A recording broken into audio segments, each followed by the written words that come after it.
জাতীয় সঙ্গীত ও জাতীয় পতাকা উত্তোলনের মধ্য দিয়ে শুরু হয় মৌলভীবাজারের রাজনগর উপজেলা বিএনপির দ্বিবার্ষিক সম্মেলনের সূচনা। শনিবার দুপুরে রাজনগর ডিগ্রি কলেজ মাঠে অনুষ্ঠিত এই সম্মেলনে প্রধান অতিথি হিসেবে উপস্থিত ছিলেন বিএনপির স্থায়ী কমিটির সদস্য ডাক্তার এজেডএম জাহিদ হোসেন। এ সময় তিনি বলেন, দেশের মানুষ এখন নির্বাচনী ট্রেনে উঠেছে, এটিকে ষড়যন্ত্র করে কেউ থামাতে পারবে না। দেশের মানুষ নির্বাচনমুখী হয়েছে, এটিকে কোনো ষড়যন্ত্র করে কেউ দাবিয়ে রাখতে পারবেন না।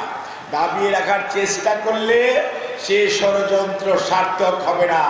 বিএনপি একটি বড় দল, এই দলে কোনো দ্বন্দ্ব নেই, আছে প্রতিযোগিতা, এমন মন্তব্য করেছেন বিএনপির ভাইস চেয়ারম্যান আব্দুল আওয়াল মিন্টু।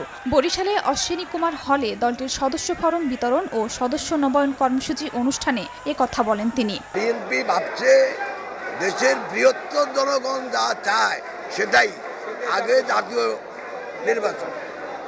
আমরা ওই কোন দল কি চায় এটা ইম্পর্টেন্ট ইস্যু না, ইস্যুটা হলো জনগণ কি চায়। এসএমসি ওটসালাই এলো আরো উন্নত নতুন প্যাকে, জীবন বাঁচায়, জীবনকে এগিয়ে নিয়ে যায়। এদিকে সিলেটের মেন্দিবাগে জালালাবাদ গ্যাস অডিটোরিয়ামে বিজনেস ডায়ালগ নামে ব্যবসায়ীদের মতবিনিময় সভা হয়। এতে উপস্থিত ছিলেন বিএনপির স্থায়ী কমিটির সদস্য আমির খসরু মাহমুদ চৌধুরী।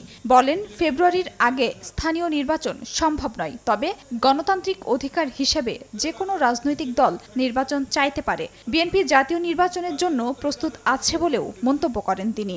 বিএনপি হচ্ছে জনগণের দল, জনগণের সমর্থন নিয়ে এই দল, সুতরাং আমরা জনগণের সাথে সবসময় থাকি, আমরা সবসময় নির্বাচনের জন্য প্রস্তুত থাকি। একটা সুষ্ঠু নিরপেক্ষ গ্রহণযোগ্য নির্বাচন জাতির কাম্য, এটা শুধু বিএনপির কথা নয়, সারা দেশের মানুষ অপেক্ষা করছে। গত 17 বছরে দেশের অর্থনৈতিক অবস্থাকে ধ্বংস করে দিয়েছে আওয়ামী লীগ। বিএনপি ক্ষমতায় এলে অবস্থার আমূল পরিবর্তনের পাশাপাশি 18 মাসে 1 কোটি লোককে চাকরি দেয়া হবে বলেও প্রতিশ্রুতি দেন আমির খসরু মাহমুদ চৌধুরী। বাংলাদেশের মানুষের সাংবিধানিক রাজনীতি। খাদিজা স্বপ্না, সময় সংবাদ।